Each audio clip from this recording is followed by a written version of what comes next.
الحمد لله وكفى وسلام على عباده الذين اصطفى اللهم صل على سيدنا محمد وعلى آل سيدنا محمد وبارك وسلم۔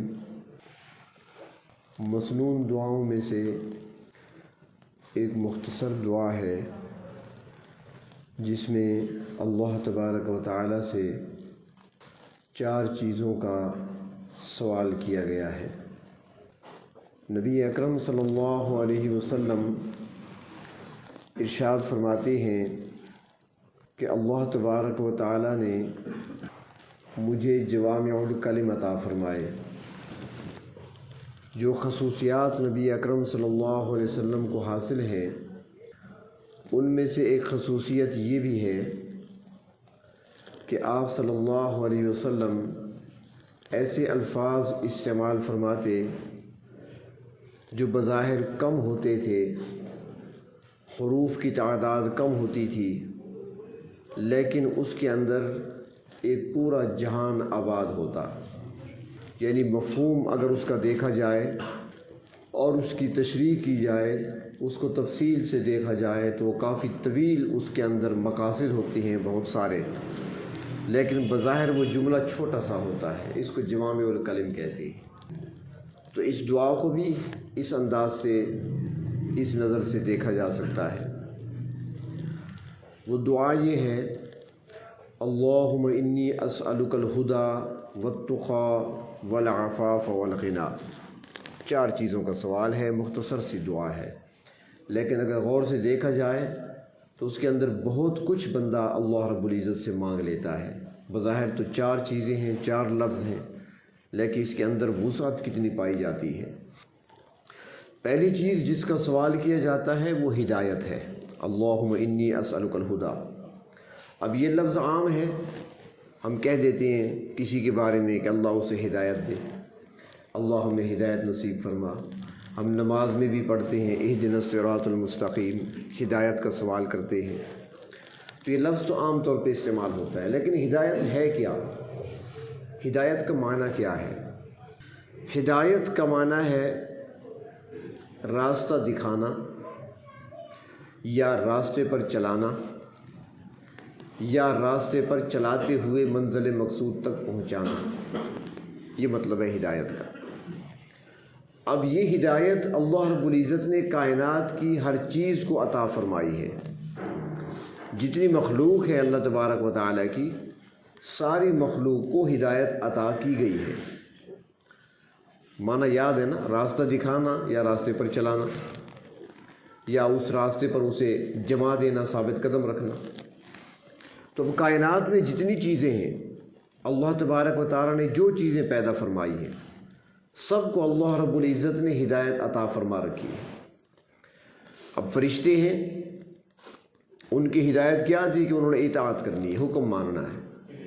تو قرآن حکیم میں فرمایا کہ وہ اللہ تعالیٰ کی نافرمانی نہیں کر سکتے، جو ان کو حکم دیا جاتا ہے بس اس کی تعمیل کرتے ہیں۔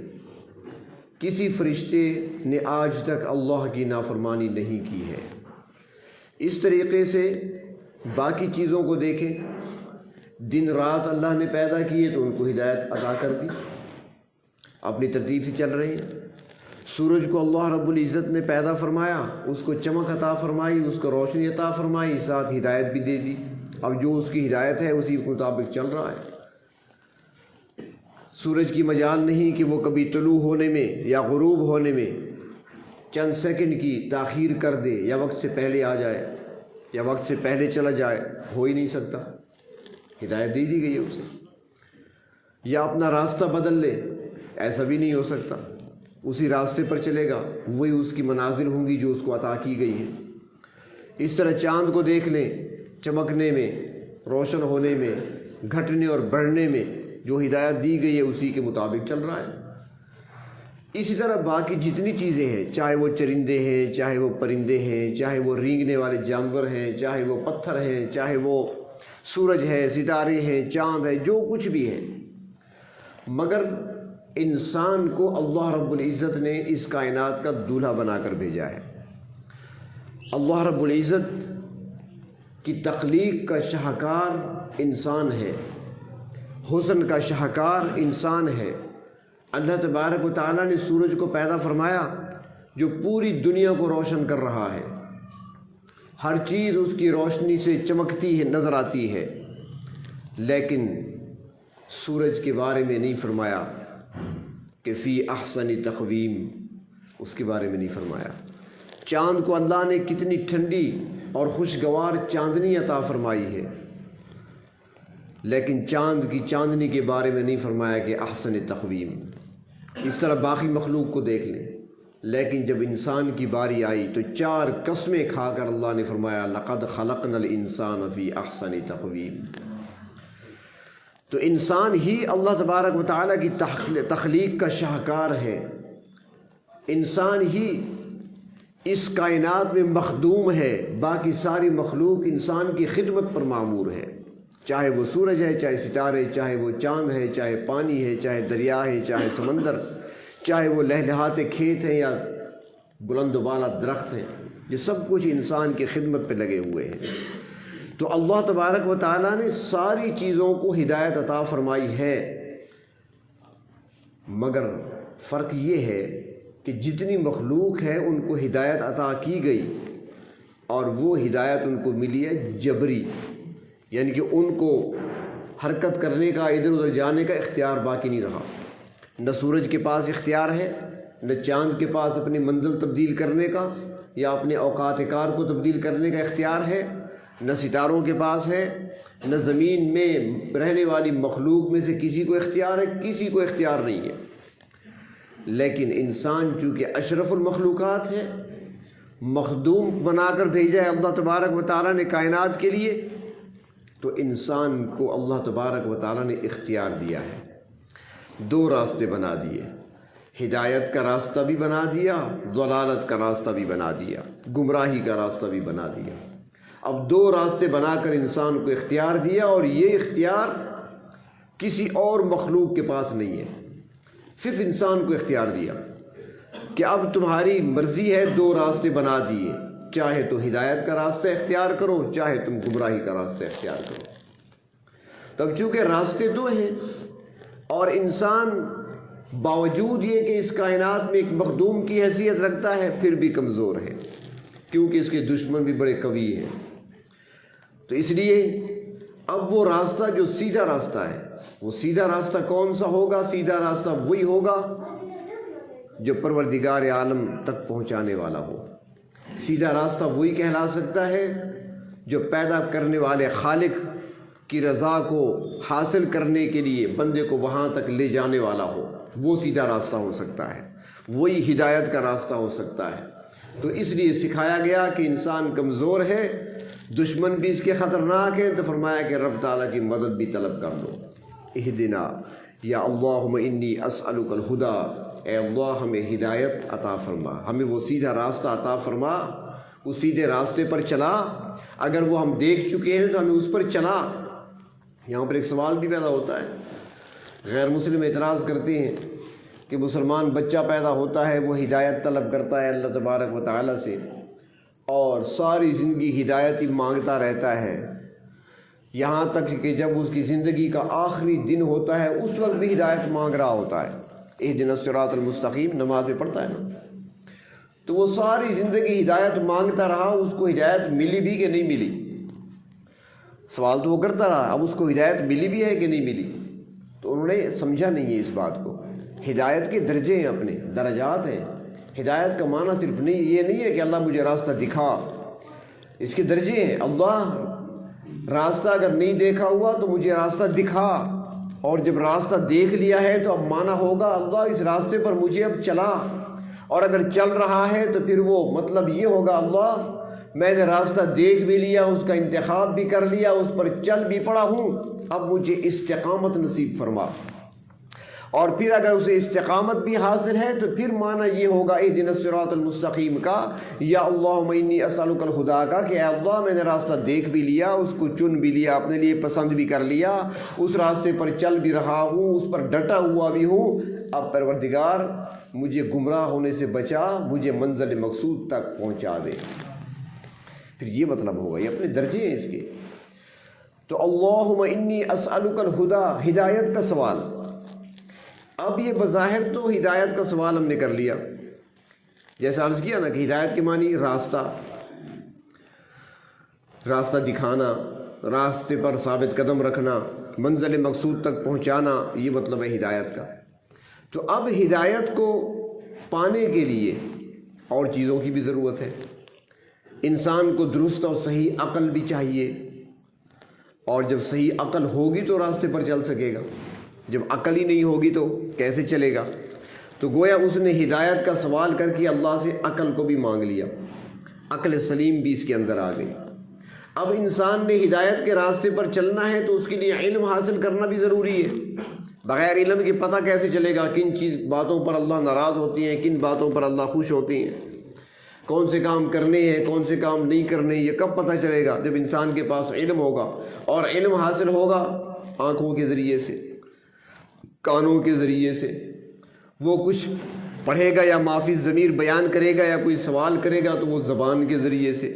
تو گویا ہدایت کا سوال کر کے اس نے اپنے جسم کے اعضاء کی سلامتی بھی اللہ سے مانگ لی۔ ہدایت کا سب سے بڑا ذریعہ وہ اللہ کے پیغمبر صلی اللہ علیہ وسلم کی ذات اقدس ہے، یا پھر اللہ تبارک و تعالیٰ کی نازل کردہ کتاب قرآن حکیم ہے۔ اب قرآن حکیم کو سمجھے بغیر، اس کو پڑھے بغیر، اس کو دیکھے بغیر ہدایت کیسے مل سکتی ہے؟ تو اس لیے جب انسان نے ہدایت کا سوال کر لیا تو اس کے اندر یہ خود بخود سوال آ گیا، اللہ مجھے اپنے کلام کی سمجھ بھی عطا فرما تاکہ میں سمجھ بھی سکوں، اور اپنے پیغمبر صلی اللہ علیہ وسلم کی سنتوں کا علم بھی عطا فرما اور ان کی اتباع بھی نصیب فرما۔ تو ہدایت کے اندر یہ ساری چیزیں اللہ سے مانگ لی ہیں، اور کیونکہ قرآن حکیم تو پھر ہدایت بھی ان لوگوں کے لیے ہے جو متقی بننا چاہتے ہیں۔ ھدی للمتقین قرآن پاک کے شروع میں فرما دیا، ھدی للمتقین، پہلی سورت، پہلا صفحہ، سب سے طویل سورت ہے سورت بقرہ، اس سے پہلے سورت فاتحہ ہے، لیکن فاتحہ تو یوں سمجھیں جس طرح کتاب کی فہرست ہوتی ہے، سارے قرآن کا خلاصہ اس میں رکھا گیا ہے سورت فاتحہ کے اندر۔ اور پھر اس کے بعد اصل سورت شروع ہوتی ہے سورت بقرہ سے، تو اس کے شروع میں فرما دیا ھدی للمتقین۔ کیسی کتاب ہے؟ فرمایا ایسی کتاب ہے کہ جو متقی بننا چاہتے ہیں ان کے لیے اسی کے اندر ہدایت ہے۔ قرآن کو اللہ تعالیٰ نے ہدایت فرمایا ہے، ہدایت کی کتاب ہے۔ ساری وہ چیزیں جو انسان کو اللہ تبارک و تعالیٰ تک پہنچا سکتی ہیں وہ باتیں اس کے اندر درج ہیں، اور ہر وہ بات، ہر وہ چیز، ہر وہ عمل جو اللہ تبارک و تعالیٰ سے بندے کو دور کرنے والا ہے وہ بھی اسی کتاب کے اندر لکھ دیا گیا ہے۔ تو ہدایت کا راستہ دکھانے والی کتاب ہے۔ تو یہ چھوٹی سی دعا ہے اور اس کے اندر بہت کچھ ہمیں سکھایا گیا، لیکن مختصر جملوں کے ساتھ، اللہم انی اسألک الہدا، اور جب جمع کا صیغہ استعمال کریں تو اللہم انا نسألک الہدا، اس میں اپنے گھر والوں سب کا تصور کر لیا کریں، سب کو اپنے ساتھ شامل کر لیا کریں دعا میں، جمع کا صیغہ استعمال کرتے ہوئے۔ تو ہدایت کا سوال اللہ تبارک و تعالیٰ سے۔ اللہ ہم کمزور ہیں، ہم چلنا تو چاہتے ہیں راستے پر، سیدھے راستے پر، خطرہ بھی ہے کہ راستے میں کوئی لوٹ نہ لے ہمیں، تو ہوتے ہیں نا، انسان جب سفر کرتا ہے کہیں کا تو وہ پہلے سے انتظام کرتا ہے، راستے کے بارے میں پوچھتا ہے کہ راستہ ایسا ہو کہ جو آسان ہو، راستہ ایسا ہو کہ جو قریب بھی ہو، مختصر ہو، شارٹ کٹ ہو، راستہ ایسا ہو جس میں چور ڈاکو بھی نہ ہو، محفوظ بھی ہو، پھر اس راستے پر انسان سفر کرتا ہے۔ تو اللہم انی اسألک الہدا، اللہ میں آپ تک پہنچنا چاہتا ہوں، مجھے ایسے راستے پر لے جائیے جو مختصر بھی ہو، آسان بھی ہو، اور اس پہ خطرہ بھی کوئی نہ ہو، دشمنوں سے محفوظ بھی ہو، اس راستے پر چلا کر مجھے اللہ اپنے تک پہنچا دیجیے۔ تو اس چھوٹے سے جملے کے اندر سکھا دیا گیا ہمیں۔ اصل میں ہم نے وہ اللہ تعالیٰ فرماتی ہے نا قرآن حکیم میں کہ تم نے اپنے رب کو پہچانا نہیں ہے، وما قدر اللہ حق قدری۔ یہ لوگ بڑے بڑے وظائف پڑھتے ہیں، لمبے لمبے وظائف پڑھتے ہیں، اور کہتے ہیں کہ بھئی کافی عرصے سے پڑھ رہا ہوں، فائدہ نہیں ہو رہا۔ کوئی کہتا ہے دعائیں قبول نہیں ہوتی، وظیفے پڑھ لیے فائدہ نہیں ہوا، بھئی خامی ہمارے اندر ہے، کمی ہمارے اندر ہے، ہم نے ابھی تک وہ یقین ہی پیدا نہیں کیا، ہمارے اپنے اندر وہ استقامت ہی پیدا نہیں ہوئی۔ وہ یقین جس دن پیدا ہو گیا اور پھر دیکھیں اللہ تبارک و تعالی کس طریقے سے عطا فرماتے ہیں۔ اللہ رب العزت کی عطا کرنے میں کمی نہیں ہے، نہ اس کے خزانوں میں کمی ہے، نہ وہ دینے میں وہ رکاوٹ ڈالتے ہیں کہ نہیں دے رہا بندے کو، نہیں، ہمارے مانگنے میں کمی ہے، ہمیں طریقہ اور سلیقہ نہیں آتا۔ اس میں سب سے پہلی چیز یقین ہوتا ہے۔ صحابہ کرام کو یقین حاصل تھا۔ ایک حدیث شریف میں آتا ہے کہ ایک صحابی دیہاتی وہ اونٹ پر سوار ہو کر آئے، مسجد نبوی پہنچے، اونٹ کو باہر چھوڑ دیا، خود اندر چلے گئے نماز پڑھنے کے لیے۔ نماز پڑھی، نماز مکمل کی، اس کے بعد دعا مانگی، دعا مانگ کر باہر نکلے۔ جب باہر آئے تو اونٹ نہیں تھا، اونٹ آگے چلا گیا تھا۔ نہیں، اب انہوں نے کیا کیا؟ کوئی شور نہیں کیا، واویلا نہیں کیا۔ ہم تو پہلے خوب شور مچاتے ہیں نا، پہلے بد دعائیں دیتے ہیں۔ اگر کسی علاقے میں ہم پہنچیں، یہ روزمرہ کا ہمارا مشاہدات ہیں، آپ بھی دیکھتے ہیں، آپ کسی شہر میں گئے ہیں تو آپ نے مثلاً وضو کرتے ہوئے گھڑی رکھ دی ہے، بعد میں یاد آئی وہاں پہ آئے گھڑی نہیں تھی، تو آپ آتے ہی نہ آپ کی زبان پر انا للہ کا کلمہ آئے گا، نہ اللہ یاد آئے گا، بلکہ اس شہر علاقے کے لوگوں کی ساری خامیاں جو کبھی کسی کے بارے میں ہم نے سنی تھی سارے ان پر فٹ کر دیں گے اور خوب بد دعائیں دیں گے، خوب گالیاں نکالیں گے۔ جب تھک جائیں گے تو پھر آخر میں کہیں گے ان اللہ هو الصابر۔ یہ صبر نہیں ہوتا، صبر شروع میں ہوتا ہے۔ تو ان کا طریقہ کیا تھا؟ ان کا طریقہ اللہ تبارک و تعالیٰ کی ذات پر یقین تھا۔ انہوں نے یہ نہیں کہا کہ مدینے میں میرا اونٹ گم ہو گیا، مدینہ تو وہ شہر ہے یہاں پر منافق بھی رہتے ہیں، ابن ابی بھی رہتا ہے، ہو سکتا ہے منافق کوئی لے گیا ہو۔ نہیں، کسی طرف دھیان ہی نہیں، دیکھا اونٹ نہیں ہے، فوراً ہاتھ اٹھا دیے۔ اے میرے پروردگار، میں نے اپنی شرط پوری کر لی ہے، آپ اپنی شرط کو پورا کر دیجئے۔ اللہ، آپ نے فرمایا تھا کہ بندگی میری کرنا، میں آپ کی عبادت کر چکا ہوں، نماز پڑھ چکا ہوں۔ اللہ اور آپ کا یہ فیصلہ تھا کہ میں تمہاری حفاظت کروں گا۔ اللہ، میرا اونٹ کہاں گیا؟ مجھے اونٹ چاہیے۔ کھڑے کھڑے دعا مانگی۔ ابھی وہ دعا پوری نہیں ہوئی تھی کہ ایک شخص اونٹ کی نکیل پکڑے ہوئے سامنے آ گیا کہ یہ اونٹ کس کا ہے؟ انہوں نے کہا جی میرا ہے۔ اور جو اونٹ لے کر آیا نکیل پکڑ کر، اس کا ایک ہاتھ بھی کٹا ہوا تھا، معذور تھا۔ معذور شخص کے ذریعے اللہ نے اس کا اونٹ پہنچا دیا وہاں۔ تو وہ یقین کے ساتھ ہی مانگا کرتے تھے۔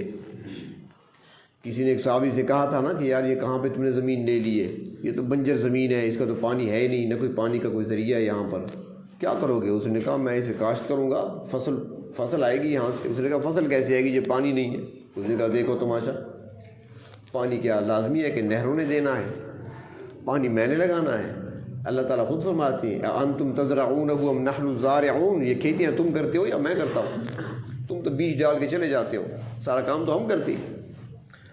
اس نے مصلح بچھایا، اسے کھیت کے اندر 2 رکعت پڑھی۔ اللہ، لوگ بتاتے ہیں، لوگ تانا دیتے ہیں کہ زمین بنجر ہے، اللہ میری نظر آپ کی رحمت پر ہے، پانی آپ نے دینا ہے، زمین کو سیراب آپ نے کرنا ہے، اللہ پانی عطا فرما۔ دعا مانگ کر مصلح بھی نہیں اٹھایا تھا کہ بارش برسنے لگی، خوب برسی، یہاں تک کہ اس کا سارا کھیت جو تھا پانی سے بھر گیا۔ جب وہاں سے باہر نکلے تو پورے علاقے میں کہیں بارش نہیں تھی، صرف بارش کھیت پہ ہوئی تھی۔ وہ یقین کامل سے مانگا کرتے تھے۔ آج ہمارے اندر یقین ہی نہیں ہے، تو اس لیے یقین کے ساتھ اللہ سے مانگیں۔ جو دعائیں عرض کی جا رہی ہیں مسنون دعائیں ہیں، اللہ کے محبوب صلی اللہ علیہ وسلم کی سکھائی ہوئی دعائیں ہیں۔ یوں سمجھ لیں کہ یہ تحفے ہیں، ہدیے ہیں، اللہ کے رسول نے امت کو عطا فرمائے ہیں۔ تحفے کی قدردانی ہونی چاہیے۔ ہمیں کوئی چھوٹی سی چیز کوئی دے دے، مثلا کوئی بندہ اگر مجھے یہ قلم دے دے تو کوئی مجھ سے مانگے گا تو میں کیا کہوں گی؟ یار یہ نہیں دے سکتا، یہ کسی کا دیا ہوا تحفہ ہے۔ تو کسی بندے کا دیا ہوا یہ قلم 5-10 روپے کا میرے دل میں قدر ہے، تو اللہ کے محبوب کے دیے ہوئے تحفے کی قدر کیوں نہیں ہے ہمارے پاس؟ جب ہم قدردانی نہیں کر رہے تو فائدہ کیسے ہوگا؟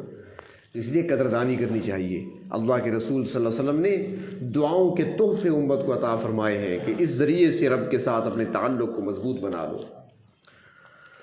کوئی پیر یا کوئی کسی کا شیخ، کسی کا پیر کسی کو وظیفہ بتا دے، وہ سارے کام چھوڑ دے گا، اس کو نہیں چھوڑے گا۔ میرے شیخ کا بتایا وہ وظیفہ ہے، یہ پڑھنا ہے میں نے، کچھ بھی ہو جائے میں نے اس کو نہیں چھوڑنا۔ شیخ کے وظیفے کی قدر ہمارے پاس ہے، اللہ کے محبوب کے بتائے وظیفے کی قدر کیوں نہیں ہمارے پاس؟ اور اسی کے ذریعے سے ہمیں ملے گا۔ تو فرمایا کہ اللہم انی اسألک الہدی، ہدایت کا سوال، اور دوسرا والتقی، اور تقوی۔ اللہ میں سوال کرتا ہوں آپ سے ہدایت، اور ہدایت کے ساتھ ساتھ مجھے تقوی کی دولت سے مالا مال فرما۔ تقوی کیا ہے؟ ہدایت بھی ان کو ملتی ہے جن کے اندر تقوی پایا جاتا ہے، یا جو تقوی حاصل کرنا چاہتے ہیں۔ جیسے میں نے پہلے عرض کیا نا، قرآن پاک کے پہلے سپارے کی پہلی آیت دیکھ لیں آپ، پہلے جملہ دیکھ لیں، ھدی للمتقین، دوسری آیت ہے کہ ہدایت کن کو ملتی ہے؟ جو تقوی کی تلاش میں ہوتی ہیں، جو متقی بننا چاہتے ہیں۔ تو یہاں پر ہدایت کا سوال کر دیا اور ساتھ تقوی کا بھی۔ اللہ مجھے تقوی کی دولت بھی عطا فرما، مجھے متقی بنا دے، کیونکہ جو متقی ہیں وہی کامیاب ہیں۔ تقوی کہتے ہیں بچنے کو، جن چیزوں سے رکنے کا حکم دیا گیا ہے ان سے رک جانا، جن چیزوں سے بچنے کا حکم دیا گیا ہے ان سے اپنے آپ کو بچا لینا، اور جن کاموں کے کرنے کا حکم دیا گیا ہے ان کاموں کو کر گزرنا، اسی کا نام تقوی ہے۔ وہی شخص متقی ہے جو اللہ تبارک و تعالی اور اللہ کے رسول صلی اللہ علیہ وسلم کے بتائے ہوئے احکامات کے مطابق زندگی گزارتا ہے، اور جن چیزوں سے روکا گیا ہے اپنے آپ کو ان سے روک لیتا ہے، وہ شخص متقی ہے۔ ورنہ دنیا میں تو گمراہیاں پھیلی ہوئی ہیں۔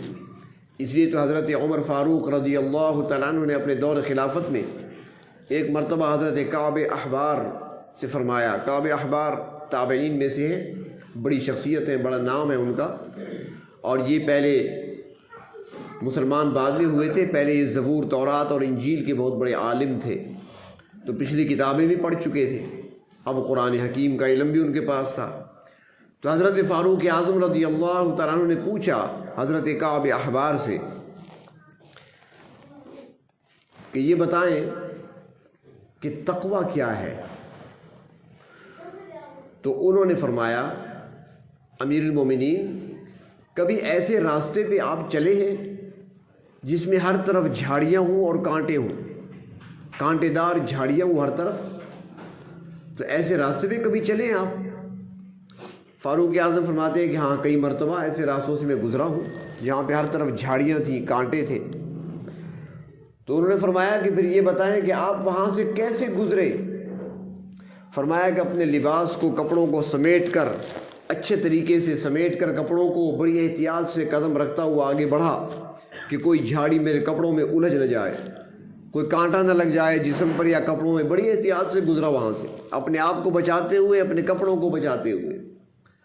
فرمایا کہ بس یہ سمجھ لو کہ دنیا میں گناہوں کی، اللہ کی نافرمانی کی جھاڑیاں ہر طرف پھیلی ہوئی ہیں، ہر طرف گمراہی کی، گناہوں کی، نافرمانیوں کی جھاڑیاں اور کانٹے پھیلے ہوئے ہیں۔ ان کانٹوں اور جھاڑیوں سے اپنے دامن کو بچا کر لے جانا، اسی کا نام تقوی ہے۔ تو جن چیزوں سے روکا گیا ان سے رک جانا، جن کا حکم دیا گیا ہے ان کو کر لینا، اسی کا نام تقوی ہے۔ اور جس نے تقوی اختیار کر لیا تو اللہ تعالیٰ قرآن حکیم میں فرماتی ہیں، ان للمتقین مفازا، بے شک وہ لوگ جو متقی ہیں ان کے لیے کامیابی ہے، جنتیں بھی ان کے لیے ہیں، کامیابی بھی ان کے لیے ہے، سرفرازی بھی ان کے لیے ہے۔ اور یہ دنیا میں ہم پر جو فرائض عائد کیے گئے ہیں، اس کا مطلب بھی اللہ تعالیٰ نے یہی بیان فرمایا، ان کا فلسفہ یہی بیان فرمایا، تاکہ تقوی تمہارے اندر پیدا ہو۔ روزے فرض کیے گئے، روزوں کی فرضیت کا حکم آیا قرآن پاک میں، کتب علیکم الصیام کما کتب علی الذین من قبلکم، تم پر روزے فرض کیے گئے جس طرح تم سے پہلوں پہ فرض کیے گئے تھے۔ اللہ اس روزے کا فلسفہ کیا ہے؟ فرمایا لعلکم تتقون، تاکہ تم متقی بن جاؤ۔ حج کا حکم آتا ہے، احکامات آتے ہیں، تو وہاں فرمایا تاکہ تمہارے اندر تقوی پیدا ہو جائے۔ تو ہمارے اندر تقوی پیدا کرنا چاہتی ہے پروردگار عالم، اور جب تقوی انسان کے اندر آ گیا، انسان متقین میں شامل ہو گیا، اس کے لیے کامیابیاں ہی کامیابیاں ہیں۔ تو اس چھوٹی سی دعا کے اندر اللہ تبارک و تعالیٰ سے تقوی کا سوال بھی کیا گیا۔ اللہم انی اسألک الہدی والتقی، یا اللہ مجھے ہدایت عطا فرما۔ ہدایت یعنی مجھے اس راستے پر اللہ چلا ثابت قدمی کے ساتھ جو راستہ آپ کی رضا کے حصول کا راستہ ہے، جو راستہ آپ تک پہنچانے والا ہے، جو انعامات تک پہنچانے والا راستہ ہے۔ اللہ مجھے اس راستے پر چلا دیجئے اور مجھے اپنے متقی بندوں میں شامل فرما دیجئے۔ دو چیزوں کا سوال کیا گیا چھوٹی سی دعا کے اندر، اور دو باتیں آگے اور ہیں، والعفاف والغنی۔ انشاءاللہ زندگی باقی تو ان دو باتوں کا ذکر آئندہ ہفتے۔